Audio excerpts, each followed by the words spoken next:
Au cœur du Sahara algérien, un sifflet de train a retenti le 1er février 2026, marquant un tournant historique. La mise en service officielle de la ligne ferroviaire minière ouest, longue de près de 950 km, reliant le gisement géant de Garadjebile à Tindouf puis à Béchar.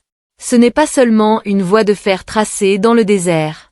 C'est la concrétisation d'un rêve national vieux de plusieurs décennies, porté depuis l'indépendance, et enfin réalisé en un délai record de 20 mois seulement. Le président Abdelmadjid Tebboune, qui a inauguré le projet dans la gare de Béchar, n'a pas manqué de souligner l'ampleur de cet événement. Un projet stratégique parmi les plus importants depuis 1962. Dans son allocution, le chef de l'État a présenté cette infrastructure comme bien plus qu'un simple axe logistique. Elle incarne la volonté déterminée de l'Algérie de diversifier son économie et de rompre avec la dépendance excessive aux hydrocarbures.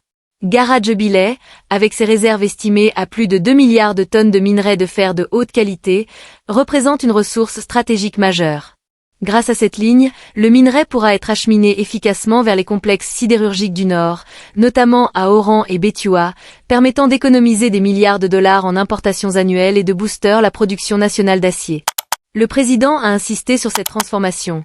Passer d'une économie rentière à une économie productive, où les minerais deviennent un moteur de croissance industrielle et de valeur ajoutée locale. La dimension symbolique n'a pas été oubliée. Tebboune a rappelé que ce projet relie des régions longtemps isolées du Grand Sud au reste du territoire national, renforçant ainsi l'unité et la cohésion territoriale.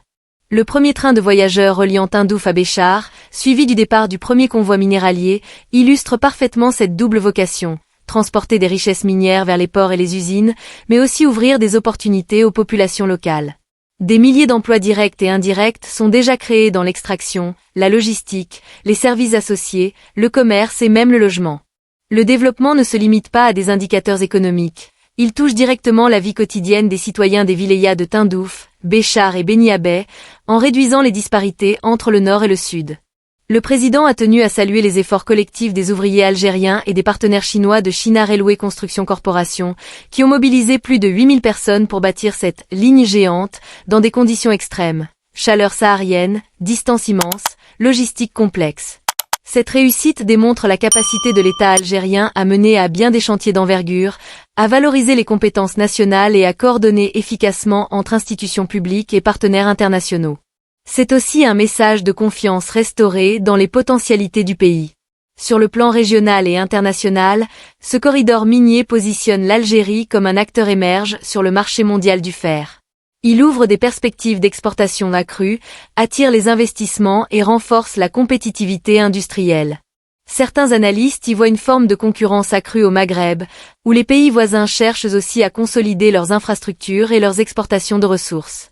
Mais pour Alger, la priorité reste interne, exploiter rationnellement ses richesses, créer des chaînes de valeur locales et bâtir une économie plus résiliente face aux fluctuations pétrolières. En reliant l'exploitation minière à un réseau de transport moderne, ce projet s'inscrit dans une vision stratégique globale. Il ne s'agit pas d'un succès isolé, mais d'une étape vers la modernisation profonde du pays, valorisation des ressources du Sud, développement industriel équilibré, intégration territoriale et création d'emplois durables.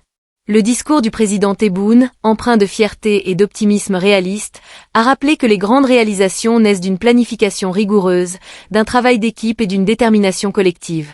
Le chemin reste long, mais ce lancement marque incontestablement un pas décisif vers un avenir plus diversifié et autonome. Si cette analyse approfondie sur les grands projets qui transforment l'Algérie vous a plu, n'hésitez pas à vous abonner à la chaîne, à activer la cloche pour recevoir nos prochaines vidéos et à laisser vos commentaires. Quel impact pensez-vous que Garadjebile aura sur l'économie nationale et régionale? Vos retours nous motivent énormément à continuer à décrypter ces sujets essentiels. Merci d'avoir regardé jusqu'au bout, et à très bientôt pour de nouvelles analyses.